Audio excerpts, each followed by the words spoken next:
What's going on, YouTube? T Wells here, back again with another video. I have one of my supporters ask, T Wells, can you do another video on troubleshooting? Great video idea. Guys, if y'all have any video ideas, make sure you put them below in the comments. Let's get right into it. How to troubleshoot, or basically how to solve any problem. There are 4 key concepts to solving a problem. And guys, these concepts come from a mathematician named George Polya. He's Hungarian, and he solved many of math problems, and you can use the same methods to solve your troubleshooting issues at work, especially in operations. So, number 1, understanding the problem. Guys, this is key. You have to understand what is going on. What is the issue here? Okay, I'm gonna give you guys a quick example. You get a call from the control board or supervisor, whoever, and they say, hey man, we want you to start fan number 1. I tried starting it from the control center, it did not start. All right, the issue here is the fan needs to be on, but it's not on. Okay, usually fans are used to cool something down in most cases. So the temperature's elevating somewhere else in the product on that line, and we need to cool it off. And we can't cool it off because the fan isn't working. All right, now we understand the problem. Fan not working. Okay, now before we go into step number 2, and that is creating a plan using the information we know and information that we don't know. Okay, fan not working. The plan is to get this fan back on. How are we going to do it? Does it have power? Does the button work? Is the fan belt connected to the motor which spins the fan?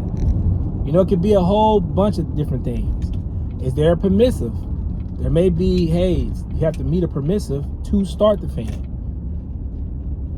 So now we have our plan in place. We're going to check about 4 or 5 things. And now we're going into phase 3. Phase 3 is executing the plan. So first we check the power. Hey, we go into the switch gear room. Is the switch gear engaged? Okay, yeah, the switch gear is engaged. We reset it. Push the start button. Okay, it comes up. That's an easy fix. Okay, the power, for some reason, the switch gear needs to be reset so the power can engage so we can get the fan going. All right, let's say that didn't work. Let's try it again. We engage it, reset it, hit the button doesn't work. Now we go check the fan out. We go wherever the fan's located and we look at the motor. Okay, we look at the motor. Is the motor connected to the fan belt? Is the fan belt connected to the shaft? There could be something missing in everything being connected to where it can spin. Or the wires may not even be connected to the motor. You know, you may go look at the fan motor and you're like, man, the wires are hanging right here. They forgot to hook them up. Now we didn't figure that out. We get the electrical group to come out. They hook the wires up to the motor, push the start button again, boom, it fires up. Everything's cool. But let's give it another scenario. Let's say you do push the you go reset it in the switch gear. You engage the power, you push the power button, it's on, but now the temperature isn't decreasing. So you got a run indication. It's saying, hey, it's online in the switch gear. The board man saying, hey, I'm showing a run indication, but nothing's changing. My temperature isn't changing. So you go back, look at the fan again. The belt could be torn. Could have came on for a couple seconds. Boom, the belt come apart. Now you got a motor that's just spinning, but it's not connected to the shaft, and the fan blades aren't spinning. So that could be an issue. Now you can't even use the fan itself. But these are just some quick quick fixes for a small issue. And then step 4, guys, is reviewing the results. So let's say you did get it up with the first quick fix. Hey, you went to switch gear, the power wasn't engaged, you engaged the power, you reset it, it started up. All right, now we review, like, okay, well, now we know that an instant fix to this issue of a fan not starting would be to check the power, reset the power, hit the button again, it should fire up if everything else is working. All right, let's just say everything, you do it again, another scenario like the last one. Hey, we started up, it's showing a run indication, but there's no temperature change. Okay, now we go check it.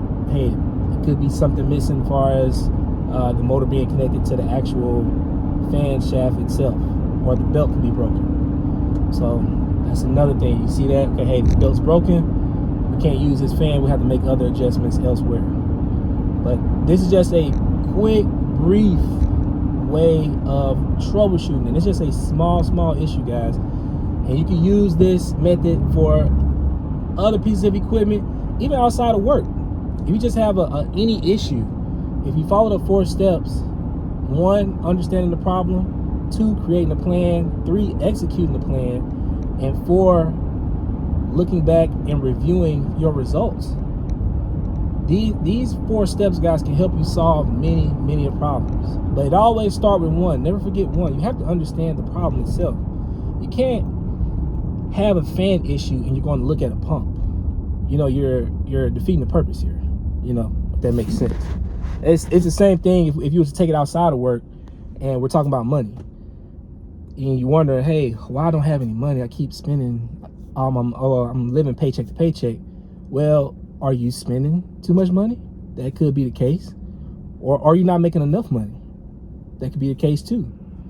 So you have to understand the problem, really understand the problem. And this video is for you guys to focus on that step 1, understanding the problem. Okay. All right, guys, it's a quick little troubleshooting video. If you got any questions, any concerns, any video topics you want me to cover, leave them down below. Guys, I will be, and I'm working on it right now, a series on the pre-employment testing. I do have a study book that is coming in the mail, and we're going to go through it together, and I'm going to show you guys how to really prepare for the pre-employment testing, especially when it comes to operations. All right, guys, well, I will get with you in the next one.